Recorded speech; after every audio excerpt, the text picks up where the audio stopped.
sendo ceifadas e nós sabemos que o fim da vida daqueles que não estão com Cristo é o inferno e nós como cristãos em nenhum momento podemos desejar mais a morte de alguém do que a salvação da alma, amém?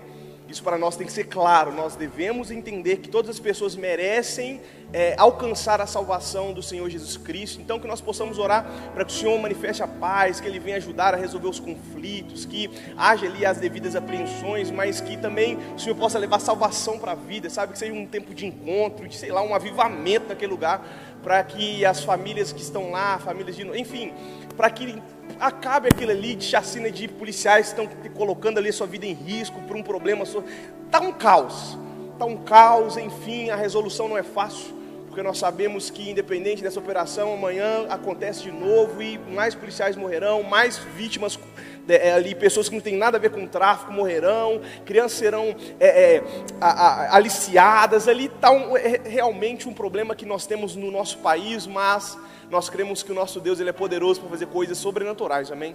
Vamos orar então para que Deus venha do jeito dele. Talvez a gente tenha tantas soluções, a gente é tão bom do lado de cá do sofá, né? A gente sempre é o jogador que quer fazer o gol, a gente sempre é a pessoa que quer fazer tudo diferente. Nós temos o plano perfeito, mas muitas das vezes o nosso método, infelizmente ele é falho, mas eu creio no meu Deus. Eu sei que o método dele é perfeito, ele pode fazer algo sobrenatural e acontecer alguma coisa no Rio de Janeiro. Então, estenda suas mãos de forma simbólica, vamos orar. Pai, eu oro agora, Senhor, pelo estado do Rio de Janeiro, que agora está num conflito, Senhor, de milícias, entre polícia, Pai. Um conflito, Senhor, que tem ceifado tantas vidas de ambos os lados, e nós cremos que essa não é a Tua vontade, Pai. O Senhor venha nos entregar vida e uma possibilidade de reconciliação, Pai. Que o Senhor venha colocar a Tua mão sobre aqueles lugares agora, Pai, para trazer a Tua paz, o cessar-fogo, Senhor. Que as pessoas venham se arrepender, Senhor, que aquele lugar venha ser um lugar onde as pessoas voltem a ver a beleza que existe naquele lugar, Senhor. Senhor, o tráfico não deve estar naquele lugar, Senhor. Ajude a cessar isso, Pai. O Senhor possa tirar a criminalidade, Pai. Que a Sua mão possa estar sobre aquele lugar, Jesus, trazendo segurança e paz para as pessoas que moram, para as pessoas que habitam, Senhor, para que nós possamos novamente ver a beleza do Rio de Janeiro, porque lá é um lugar que está no Teu coração, Pai. Nós oramos pedindo também que o Senhor dê sabedoria às autoridades, Pai, que o Senhor venha estar dando também para aquelas pessoas que estão ali naquela linha de fogo, Pai, que o Senhor venha dar sabedoria a elas, que o Senhor venha dar paz, ó Pai. Em nome de Jesus nós oramos para que da forma do Senhor as coisas se ajeitem naquele lugar, Pai. Nós abençoamos as vidas das pessoas que têm colocado à Sua disposição, Jesus, à disposição da sociedade também, para nos proteger. Abençoa, Senhor, protege, para que elas estejam contigo também, Pai, que nenhum mal alcance nenhum lugar e nenhuma vida naquele setor mais, Pai. Nós cremos que o Senhor pode fazer algo, nós não sabemos o que, mas o Senhor pode. Nós oramos no Seu santo nome, para que o Senhor venha intervir sobre aquele lugar. E também nós oramos, Pai, que o Senhor console o coração das pessoas que nesse momento estão enlutadas, Pai, por esse momento. Consola-se com eles, e que nesse momento de tristeza o Senhor possa trazer uma luz de esperança, de um novo começo em vidas, Senhor. Que o Senhor possa restaurar também a vida daquelas pessoas que estavam ali, enfim, Senhor, traz a Tua paz sobre corações, em nome de Jesus. Amém e amém e amém. Ore, meus queridos, ore, para que Deus possa, porque é tudo tão difícil. Chega um determinado momento que, não sei se vocês vão concordar comigo, mas para os dois lados é difícil de mexer. Então, assim, a solução fica tão distante e é difícil. Pessoas morrem, pessoas de bem, pessoas de mal, é complicado, mas nada é tão difícil para o nosso Senhor. Então ore por aquele lugar, ore pelas vidas, ore pelas guardas que estão lá colocando a sua vida em risco, em prol do benefício da cidade. Ore por tudo, e para que Deus faça ali uma grande obra, para que seja de fato um avivamento no Rio de Janeiro, em nome de Jesus. Vamos lá, estou muito feliz hoje de ter aqui também conosco nossa igreja. Vocês perceberam que está tendo aqui uma proliferação de nenéns? Sim ou não? Estamos recebendo ali hoje Mike Maria, está ali com a Alice, né? Alice, bem-vindos. É um prazer receber vocês agora, não em 2, mas em 3. Glória, vamos dar uma salva de palmas por essa família maravilhosa.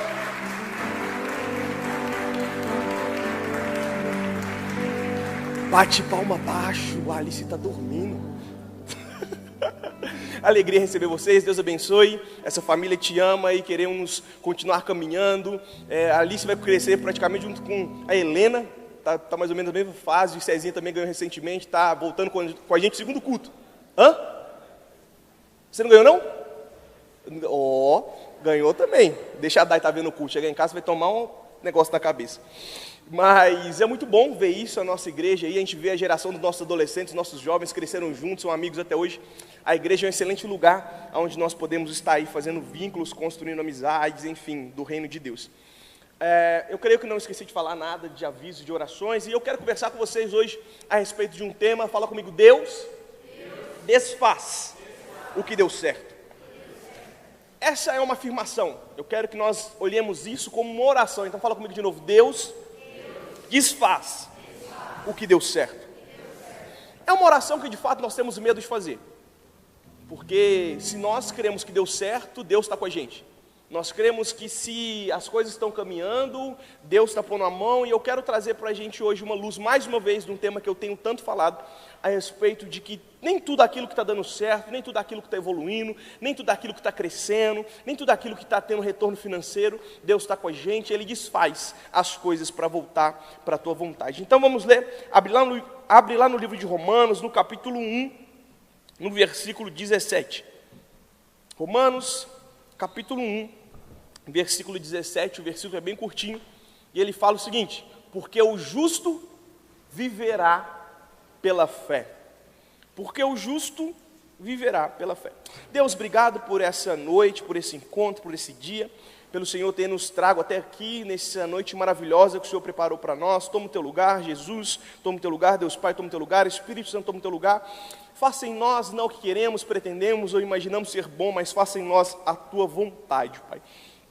Nós cremos que o Senhor tem algo a falar nos nossos corações, então cale dentro de nós toda ansiedade, toda angústia, toda depressão, todo caos, toda falta de paz, tudo aquilo que tem, Senhor, nos afligido, e coloque em nós a paz que excede a todo entendimento, para que venhamos estar aqui inteiros e aptos a receber a semente das Escrituras, e que ela gere frutos dentro do nosso coração, porque queremos sair transformados diante daquilo que nós encontramos, e nós te agradecemos, porque Tu és bom o tempo todo, e o tempo todo Tu és bom. Então vamos lá, o que nós comemoramos aí, sexta-feira, dia 31 de outubro?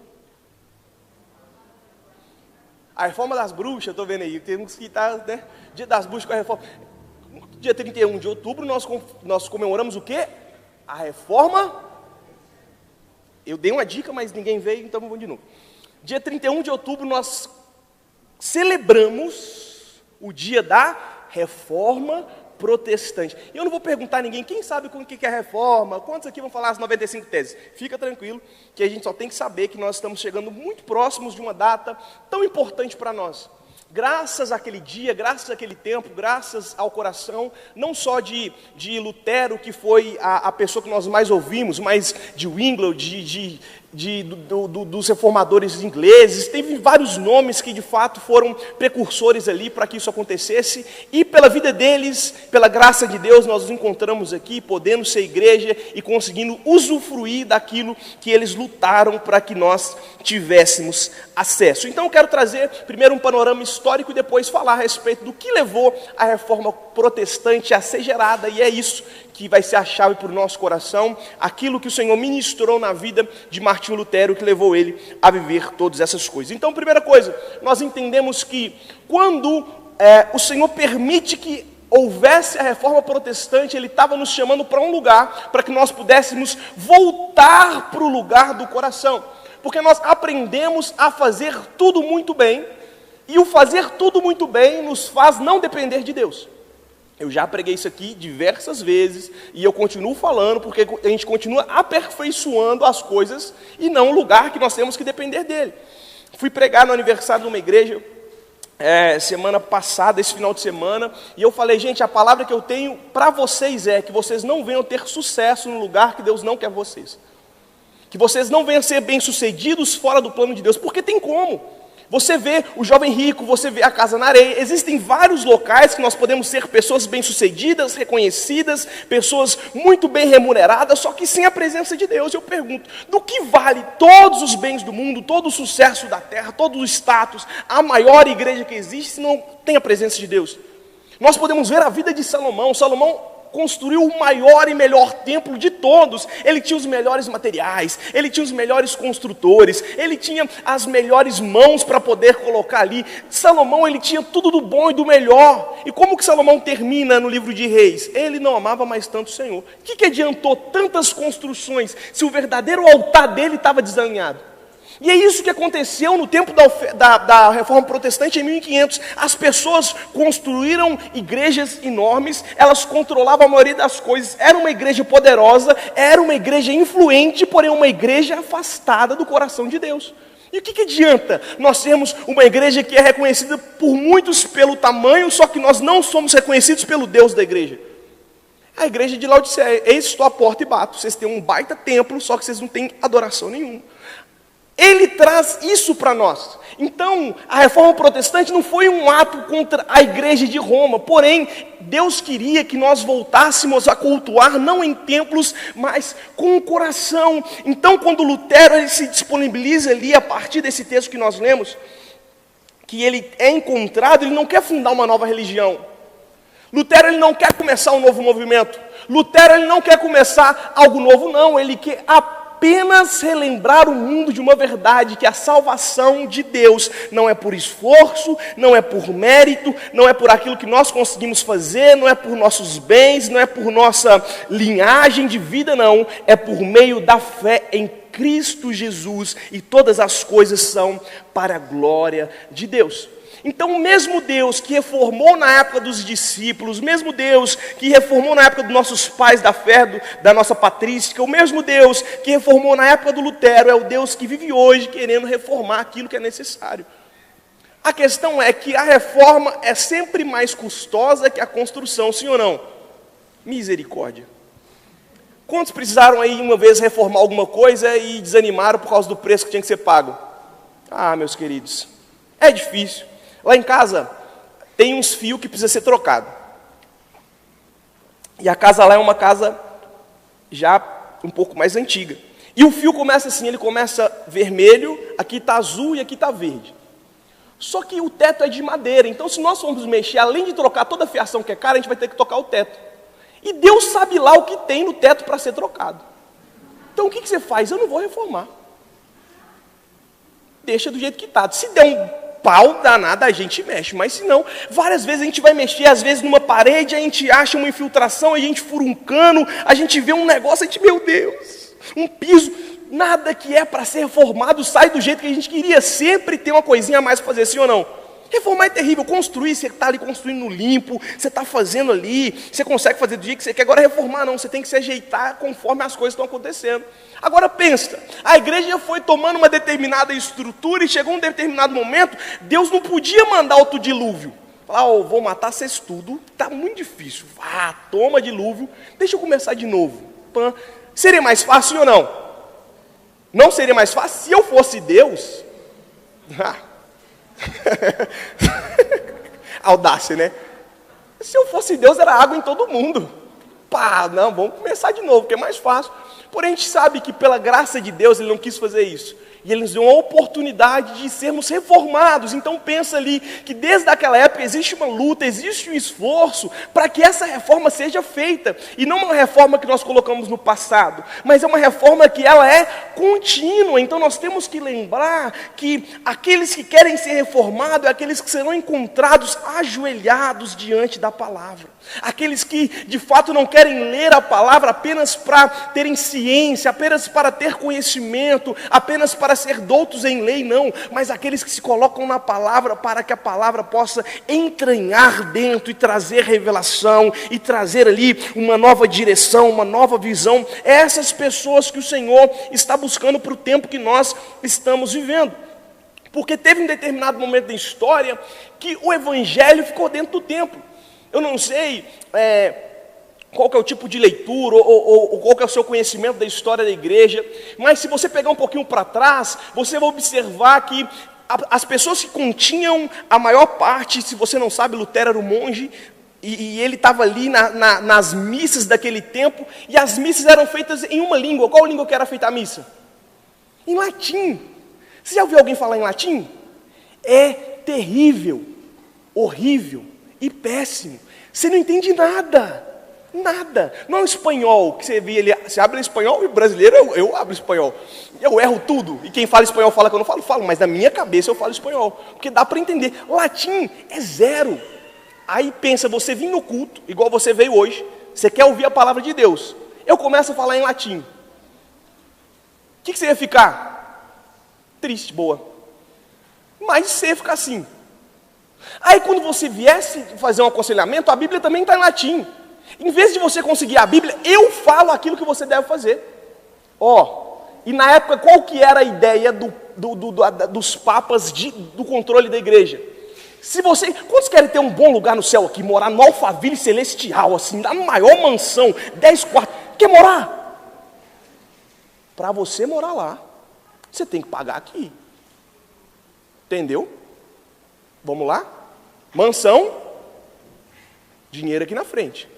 O que os ricos faziam? Vou comprar um lugar top, puf. E os pobres? Estou enrolado. Se você for da cidade de Ouro Preto, você consegue perceber que a igreja era feita de chão de madeira. E no início dos bancos, assim, naqueles bancos de madeira antiga, existem numerações. 1, 2, 3, 4, 5, 6, 7, 8, 9, 10, 11, 12, 13. O final da igreja, onde não existe banco, existiam os últimos números e existiam alguns elos de corrente onde os escravos eram amarrados. Porque a igreja, ela era construída por aqueles que tinham melhor condição financeira. Se você pudesse ter um bom lugar no céu, significa que você tinha muito dinheiro. Agora, se você desse o azar de cair numa família que não fosse tão bem remunerada, tão bem estruturada, você estava enrolado, você estava longe de Deus, você estava condicionado a ver as piores coisas dessa terra. Então eles vendiam isso, eles vendiam indulgências, para que você estivesse no céu, você tinha que pagar, você tinha que dar algo para que você estivesse lá. Então as pessoas, elas morriam de medo de Deus, porque elas entendiam esse jeito de troca, e sem a condição financeira, eles nunca conseguiriam chegar até lá. Então o medo era pregado e a fé negociada. Você podia ser a pior pessoa do mundo, mas se você pudesse pagar, nada a ver com o Brasil, tá? Não tem nada a ver com o nosso cenário hoje. Você pode ser a pior pessoa do mundo, você tem dinheiro, você é intocável, mas não tem nada a ver com o que a gente vive hoje aqui. Inclusive, e aqui é um momento de reflexão muito importante, que eu estou vendo uma série, que existe um determinado rapaz que ele é policial, e ele se coloca como vingador, e ele é ateu. E ele vê quem fez algum tipo de besteira, ele mata a pessoa, porque ele acha que ele é justiceiro, então ele está limpando um mundo de gente ruim. Então, matou, não sei o que, a pessoa tem um crime, ele vai lá, mata a pessoa, e ele, nessa determinada parte da série, ele teve um filho. E ele não quer que o filho siga os mesmos passos dele, porque ele sabe que ele é louco. E ele vai para uma igreja, para uma escola católica, ele fala assim: posso colocar meu filho aqui? A freira fala com ele: você crê em Deus? Não. Você crê em hindu? Não. Você é protestante? Não. Você crê em quê? Eu não creio em nada. E aquele papo dele, ele levou ele a ficar reflexivo. Aí ele falou: não creio em nada, mas está tudo bem. Aí ele pega um assassino, um cara que matava milhares de pessoas, um estuprador em potencial, uma pessoa terrível, e ele vai matar essa pessoa. Quando ele abre a blusa do cara para dar uma facada nele, o que o cara tem aqui? A imagem de Jesus. Aí ele olha para o cara e fala assim: você acredita em Jesus? Acredito. E ele faz uma pergunta interessantíssima. Ele vai: até onde vai a sua crença? Até onde vai aquilo que você acredita? Porque você crê a ponto de tatuar no peito um Jesus e viver matando os outros. Aí ele tentou lá persuadir que Jesus ia perdoar ele, se soltasse, enfim. Nós vemos aquilo ali claramente um retrato de muitas vezes a igreja, de nós tentarmos persuadir de algumas formas a forma que nós vivemos, para mostrar que nós somos certos, que nós estamos construindo, e nós vivemos nessa pseudo-religião que nós cremos ser a certa. Porém, em cada geração, para o tempo que eles vivem, pela necessidade, o Senhor levanta pessoas para fazer a diferença, para viver diferente, para ser luz e sal no tempo que vivem. Então nós temos que olhar para o tempo que nós vemos, olhar para esse caos, para o caos social, para o caos financeiro, para o caos econômico, falar: Senhor, se o Senhor precisar de uma resposta para esse tempo, que essa pessoa venha ser eu. que essa pessoa possa ser. Porque se nós ficarmos colocando na conta de pessoas que nós achamos espiritualmente melhores, que às vezes o povo olha para a vida do pastor e fala assim, para ele tudo é mais fácil. Ele consegue falar com Deus mais rápido. Irmão, é o mesmo chão, é a mesma luta, é a mesma Bíblia. Tem nada diferente de nós, nada. Então nós estamos no mesmo barco. Então, para quando nós falamos assim, Jesus, nós precisamos de uma resposta para esse tempo, ela não tem que vir muitas das vezes das pessoas, não, ela tem que vir de todos aqueles que levantam as mãos e querem fazer parte disso. Porque se o Senhor quer tocar esse tempo, se o Senhor quer mudar São Paulo, a história da sua família, do nosso bairro, Ele tem que usar a nossa vida. E não dessas pessoas que se colocam como pastores, enfim, só essas pessoas. Então, rapidamente, o contexto histórico. 1517, 31 de outubro, na cidade de Wittenberg, na Alemanha, Martim Lutero, monge agostiniano, professor de teologia, ele pregou as 95 teses. Por quê? Ele estava no quartinho dele, ele fazia longos jejuns, longas caminhadas, ele vivia uma vida totalmente devota ao Senhor, e diante daquela devoção, um dia, temendo, não no sentido de amar ao Senhor com um temor santo, mas temendo a mão de Deus. Ele falava assim, nossa, eu faço tanto para Deus e o Deus continua irado comigo. E ele cai em Romanos 1 e ele lê, porque o homem ele será justificado pela fé. Isso trouxe para ele uma revelação não de palavras, mas de espírito. Ele foi tocado não na mente, mas no coração. E a partir disso ele escreve 95 teses contra a forma que a Igreja Católica estava tomando naquela parte, falando, gente, vocês se afastaram do Evangelho, vocês se afastaram de Cristo. Então, ele traz as verdades nessas 95 teses, chamando a atenção para o lugar, falando, gente, o Evangelho tem que voltar para casa.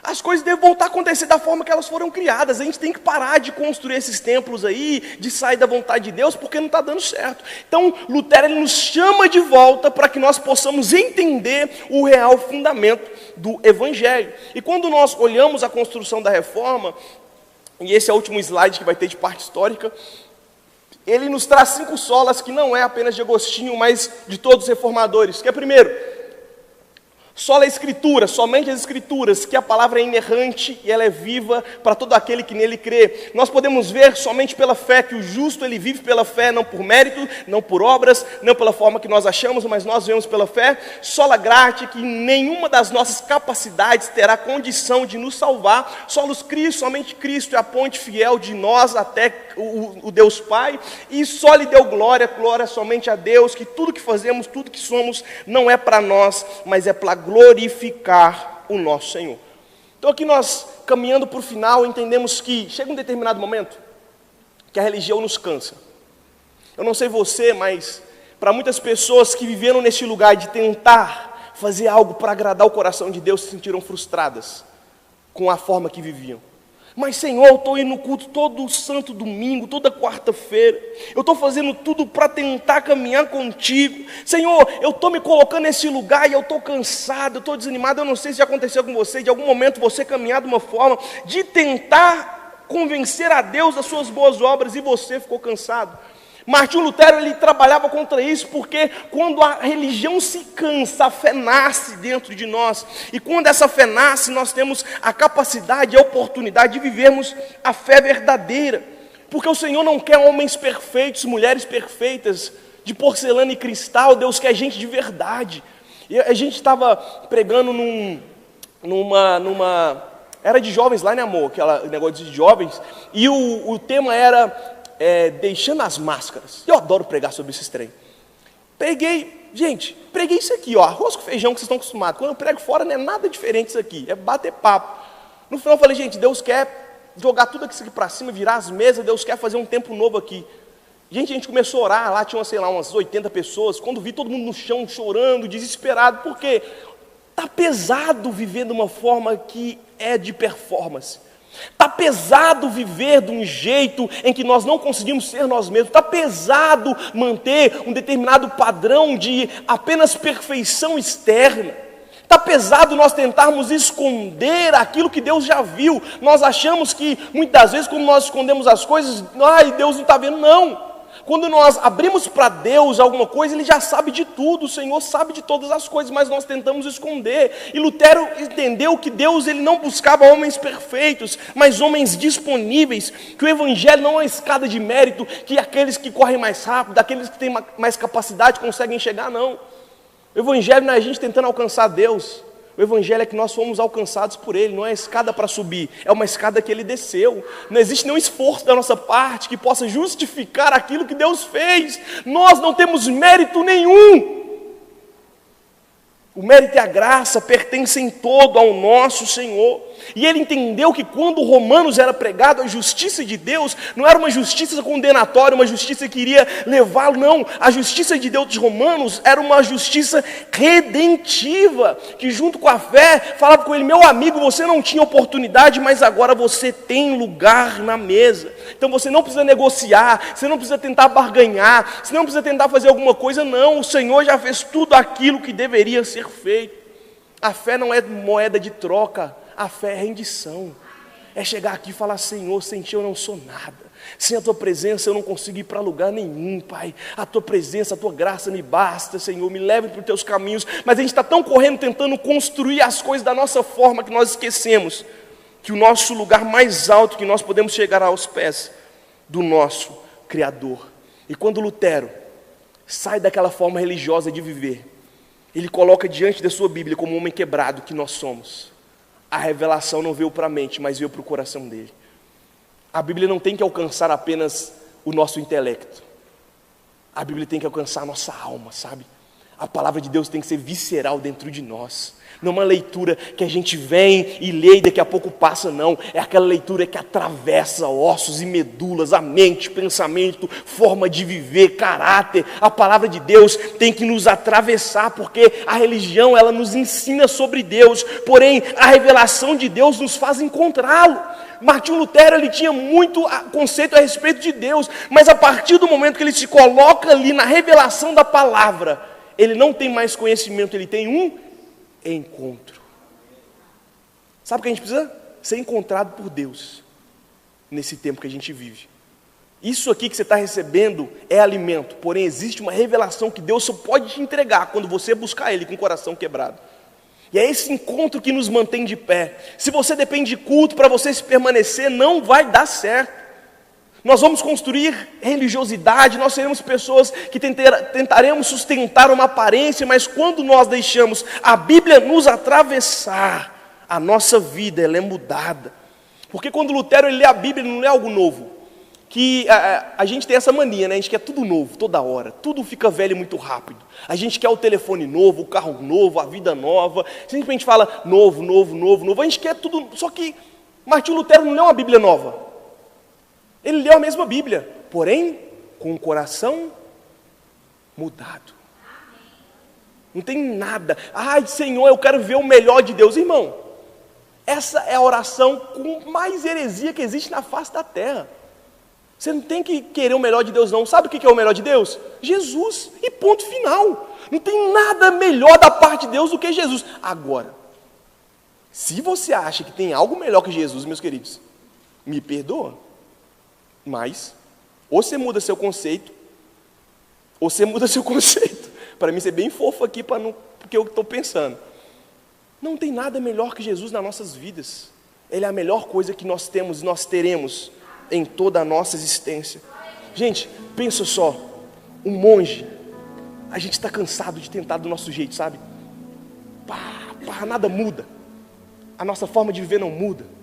O nosso pensamento não muda, o nosso palavreado não muda, a nossa forma de tratar não muda, e nada muda. A gente canta mais música, a gente aumenta o tanto que a gente lê, a gente entra nessa rota da religiosidade, tentando, uma hora cansa. Eu creio que Martinho Lutero estava cansado dos seus jejuns, das suas penitências. Se você sabe muito bem como um monge vive, é separado de tudo. E ele cansado de viver dessa forma um dia. Eu creio que, agora eu aqui imaginando a história, ele senta na beirada da sua cama, ele coloca a sua Bíblia, e Deus ali, ó.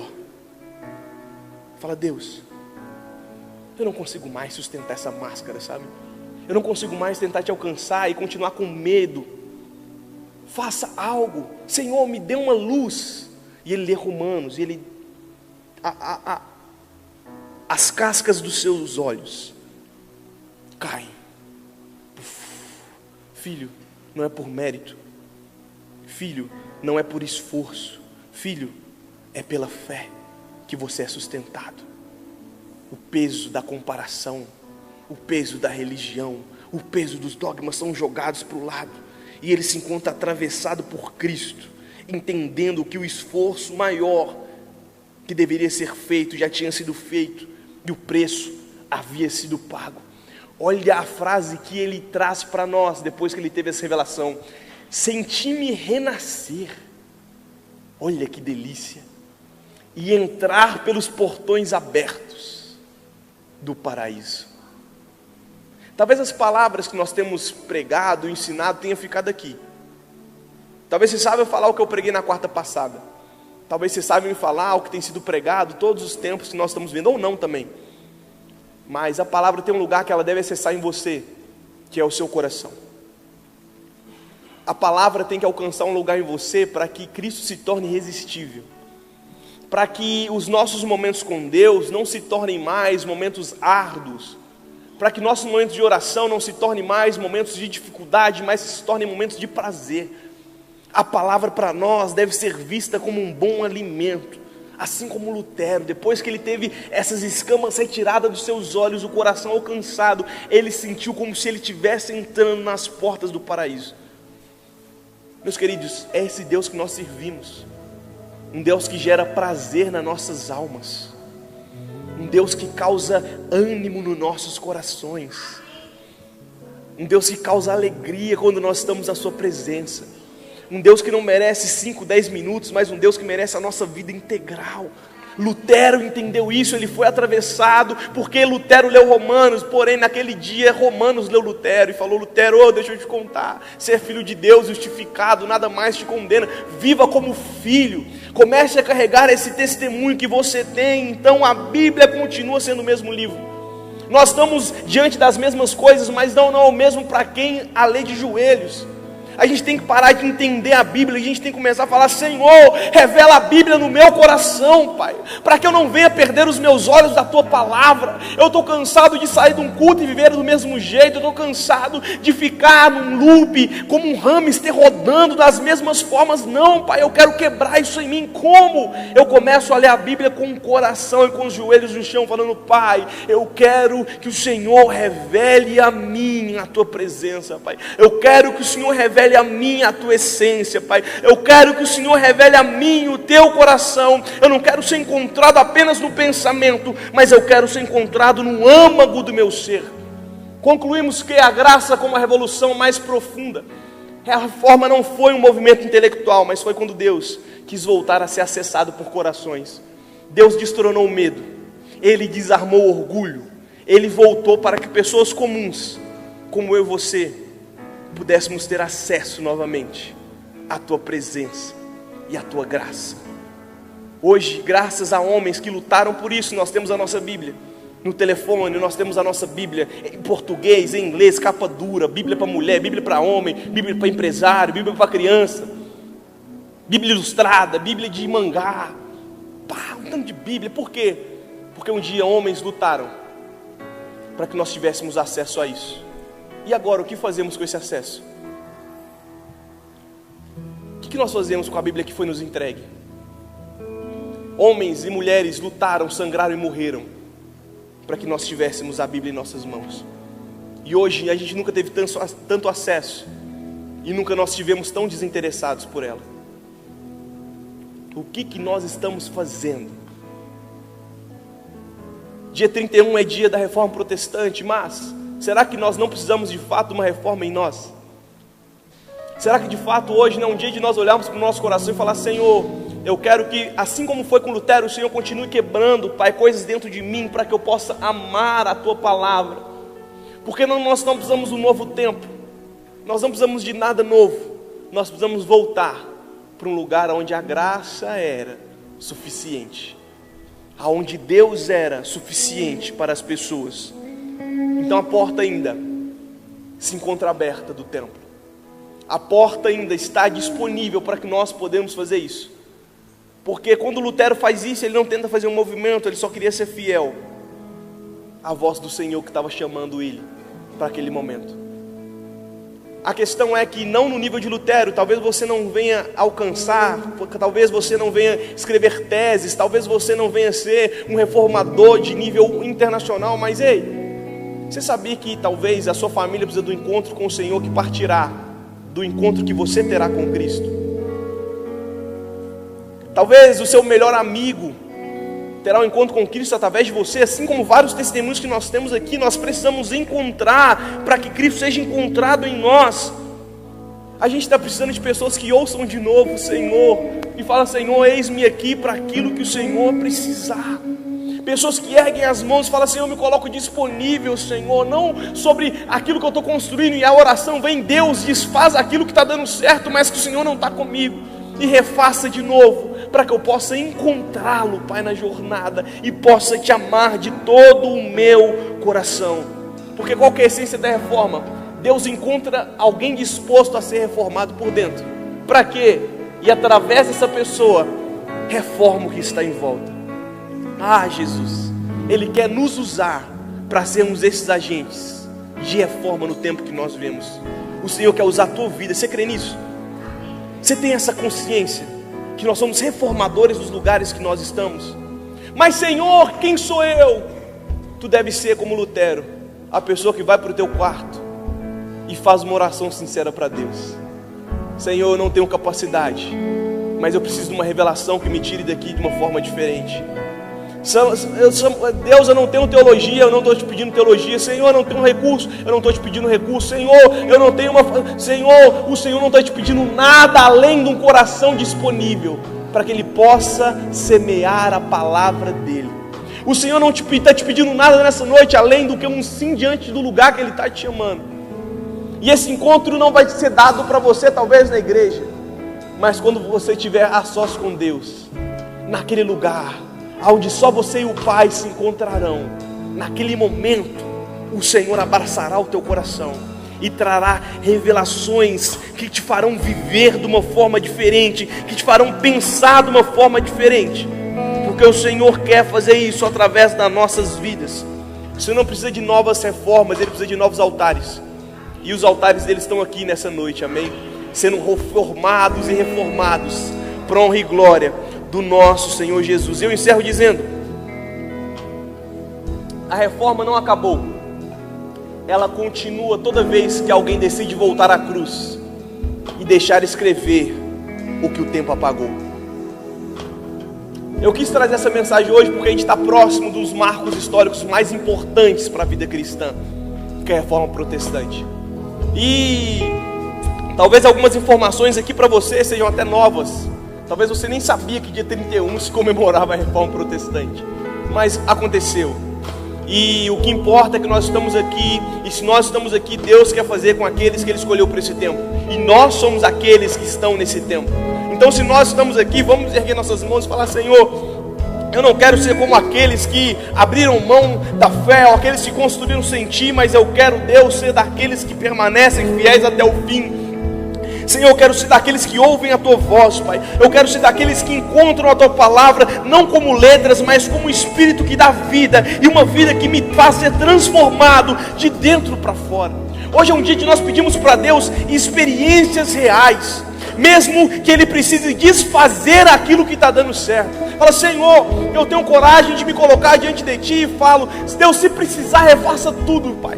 Coloque a mão em todas as áreas, para que o Senhor possa me afetar, não apenas no intelecto, mas no meu coração, Pai, para que eu venha ser fiel, e fiel até o fim, não fiel de palavras, mas fiel até o fim da jornada, que o Senhor está decidido a escrever no nosso meio. Eu convido você a ficar de pé no seu lugar e nós vamos orar.